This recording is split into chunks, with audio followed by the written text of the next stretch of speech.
What is going on, squad? Welcome to another episode on the Kirsten Mark channel. Your girl is 31 weeks pregnant, which means essentially we have like 9 weeks to go, maybe 8, maybe 10, maybe 11. You don't really know, but I wanted to give you guys some insight into what I'm doing to prepare for labor, physically, mentally, and emotionally. But first of all, if you like me, you like my energy, you like this channel, you watch my videos, please make sure you like this video, you subscribe this video, and you leave a comment with what you want to see next on my mother trucking channel.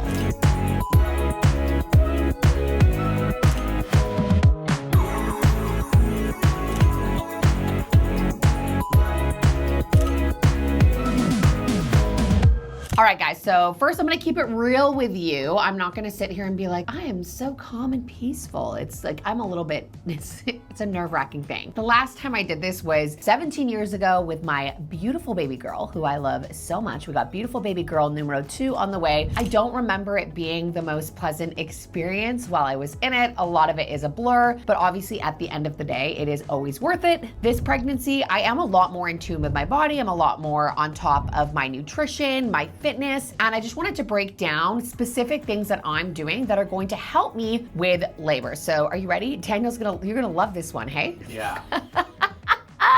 Woo! Okay, so I think I want to start here. I'm definitely going to create a labor plan, and in my head, I have an idea of what I want everything to look like. It's gonna be easy, it's gonna be effortless, it's gonna be beautiful. But as with anything in life, if we set these very specific expectations with something that the baby is gonna come when the baby wants to come, and it might not be exactly what is laid out on my labor plan, and I'm totally okay with that. So I think having this game plan of what you want it to look like is great, but also just releasing expectations and knowing everything's gonna work out exactly how it is supposed to. And sometimes that isn't in alignment with the expectations that you set. Which brings me to my second point. I decided to hire a doula. I did some research. I met for coffee with this beautiful human named Krista. We connected immediately, and there has not been a single moment where I haven't been grateful to just have her in my corner. With the maternity care place, which if you are in Kelowna, I'm with the West Kelowna midwives. They are absolutely fantastic, but the way that it works is there's about 6 to 7 of them, and you don't know who's gonna be there when you go into labor. I wanted to have someone who is knowledgeable with delivering babies, who could help answer my questions, who I just vibed with energetically, to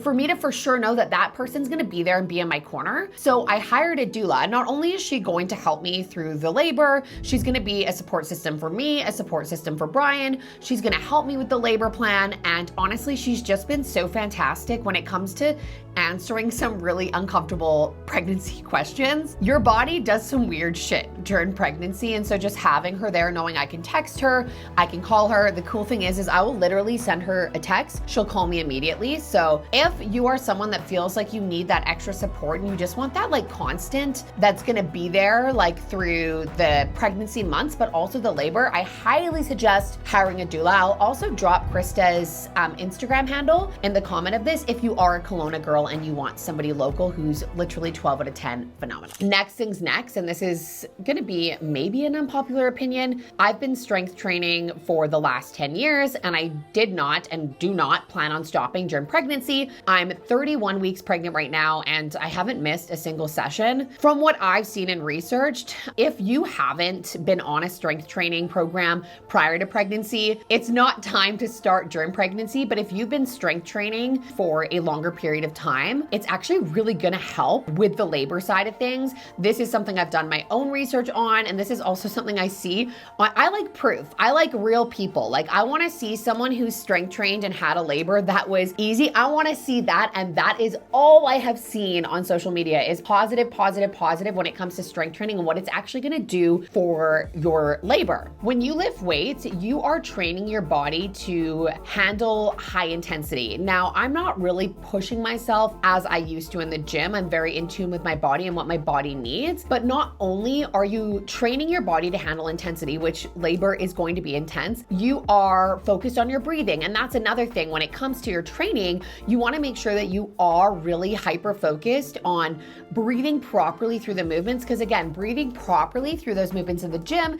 is going to in turn help you with your breathing patterns during labor. Another thing, so with workouts, I'm just increasing. For the last 5 years, I've been working on increasing my strength. I was so worried about lower back pain during my pregnancy. With my training routine that I've done, I've not only just included strength training, I have my mobility at the start, I have stretching at the end, I do not miss. And I'm not kidding you, 2 years ago when I wasn't pregnant, but I wasn't doing proper mobility stretching and focusing on my breathing during my strength training sessions, my lower back pain was worse than it is now at 31 weeks pregnant. So that's crazy to me. A strong back, a strong core is going to help with your posture, and then it's also just going to help support with the bump of your little baby bee. Not only that, but I do believe that my strength training is going to help me just recover a lot faster post-pregnancy. Even just the fact that I'm maybe not lifting as heavy, but after the 6 to 8 weeks off, after having baby girl, being able to go back in and have that muscle memory, I truly, and maybe I'm delusional, but I don't think I am. I think I'm going to snap back easily, effortlessly, and I think I'm going to be able to build my best body today. And I would rather have that mindset than have the fear of, I've lost my body, I'm never gonna get my body back, I've lost all my gains. And you guys, I'm not sitting here saying that I've stayed shredded outside of my bump during pregnancy. I have put on 40 pounds, just under 40 pounds so far. So there's gonna be work to be done, but I've also stayed consistent with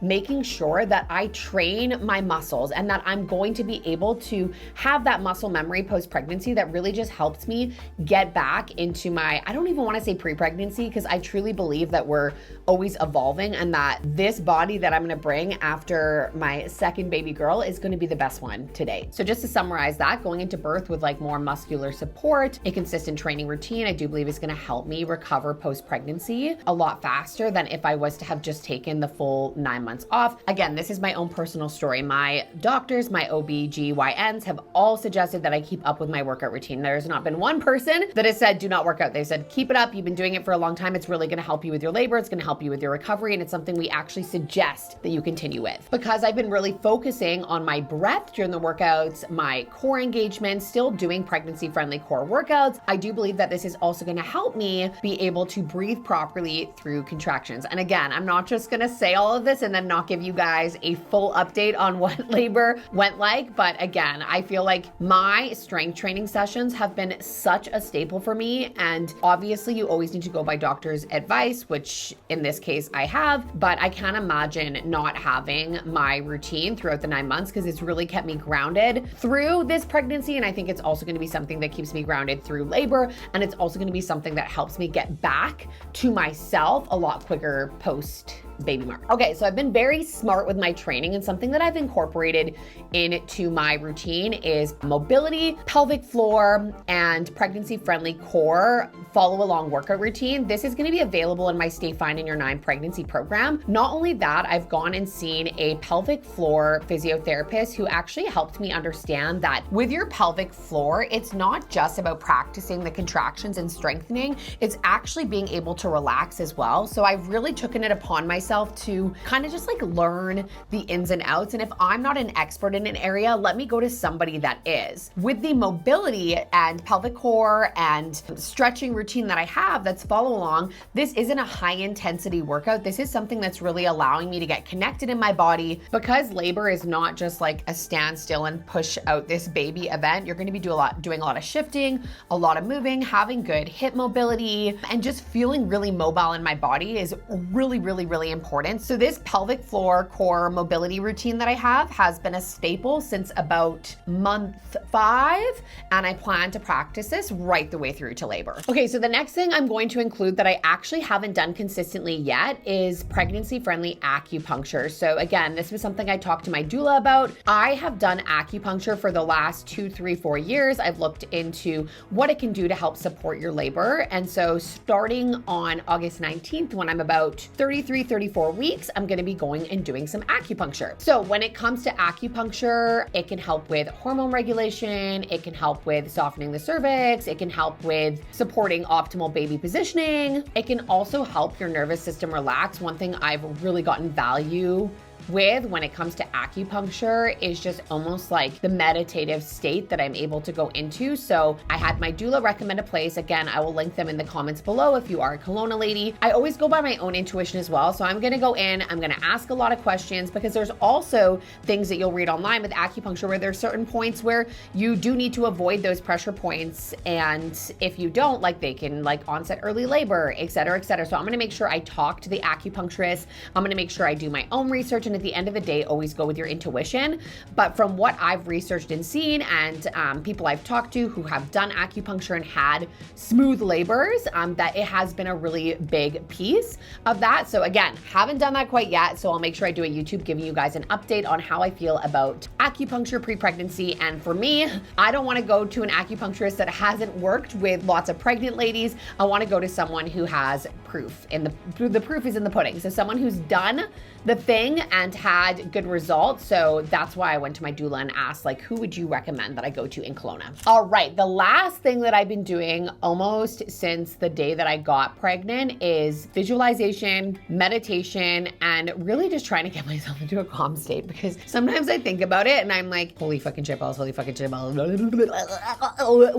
What? I'm sorry, what? And I can get myself into a little bit of a panic. Again, everything that I've mentioned up until this point in this episode are all going to be things that help me regulate my nervous system and get myself to the most grounded place that I can get. But every single morning I wake up and I have a set of affirmations. The affirmations are like me visualizing like I don't want to say peaceful, because I don't know that maybe, but I just visualize everything going according to plan. It's beautiful. Brian's crying, I'm crying. And then I move into a silent meditation where I ask myself, what is the emotion that I want to bring up during this meditation? What is the emotion that I want to take into the day? And something that's came up a lot during pregnancy is just certainty that my baby's growing exactly how she should be growing, which she is. She's so healthy. Every ultrasound has been like, it's been amazing. And I'm literally so grateful. And again, like, I think why this episode is so important is because up until this point, you guys, like, everything I have done leading up to pregnancy, everything I have done during pregnancy has 100% supported and cultivated this like little space in my freaking belly where my baby is like thriving and growing. Our last ultrasound, she was like hiccuping and then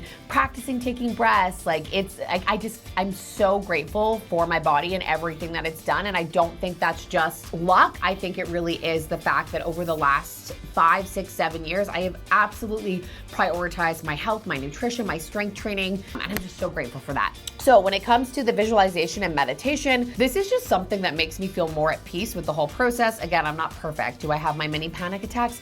Yes, but again, being outside, being grounded, meditating, visualizing, and just really having that like certainty that everything's gonna work out exactly how it's supposed to has been something that has helped me huge when it comes to my mindset. So when I do these meditations, I typically am like, I wanna feel confident in this labor experience. I want to feel certain in the health of my baby. And I sit there and I allow those thoughts, feelings, emotions to just kind of like settle. And while my days aren't perfect, I do feel like it definitely has helped with my mindset. To wrap it all up, what am I doing to prepare myself mentally, physically, emotionally for labor? 1, strength training. The videos I see, the doctors I've talked to have all said that because I was strength training prior to little baby Mark, to keep going with it. And it's not only gonna help, like, it's not only gonna help with pregnancy, it's gonna help with postpartum recovery. So strength training, an absolute staple. Thing number 2, hired a doula. I think having someone there that you are connected to, that you vibe with, that has the answers to your questions is so important. Obviously my husband's gonna be there too, but like Brian's never done this before. So having someone that's done this many, many, many times with really good energy is something that has been so valuable to me. And we haven't even had the labor side of things yet. Pelvic floor, mobility, core work. This is just helping, and even just the understanding of what our pelvic floor is, and that it's not always just about strengthening the pelvic floor, it's about learning how to relax the pelvic floor. And that pelvic floor training is actually something you can do as soon as you've given birth. So that's something that was really different in my routine that I didn't have prior to pregnancy, that I've incorporated, and not only just like did the motions, but really focused on my breathing during the pelvic floor movements, my breathing during the core movements, my breathing during the mobility, which is also going to then in turn help my breathing throughout labor. Acupuncture, I have not done this yet, yet, but it has come recommended. Before I actually dive into this and decide to go forward with the treatment, I'm definitely gonna have a conversation with the acupuncturist and make sure that it's someone who has worked with pregnant ladies in the past. At the end of the day, I always go with my intuition. If something feels right, I'm gonna go for it. If something feels wrong, I'm not gonna go for it. And then my morning routine, the visualization, the affirmations, and this could be one of the most important pieces just because pregnancy can be a high anxiety thing. I've definitely had my moments throughout pregnancy, but that morning celebration, that morning visualization has helped me huge. And then the last thing was the labor plan without placing 100%, this is the way that it's going to go, because at the end of the day, like the little baby kind of controls the show. So have a labor plan, but don't attach your expectations to where if things go a little bit differently, you're gonna be disappointed. All right, guys, so that's what your motherfucking girl is doing. And again, I just wanna say that I'm not perfect. I have my little freakouts, I have my moments, but these are all things that have been staples, and I cannot wait to keep you guys posted on my journey. Obviously, you know, Brian and I, we will have a camera in the labor room. I want to keep you guys updated on absolutely freaking everything so that for moms to be, you guys can come to this channel and you guys can get the support that you need, the reassurance that you need, and hopefully some tips that you can help apply in your pregnancy that make your pregnancy a little bit lighter, a little bit more enjoyable, and then before you know it, your beautiful baby will be in your mother trucking arm. That's it. That's all. Thanks for tuning into today's episode. If there's anything specific that you guys want to see, make sure you drop it in the comment sections of this video. Okay, goodbye.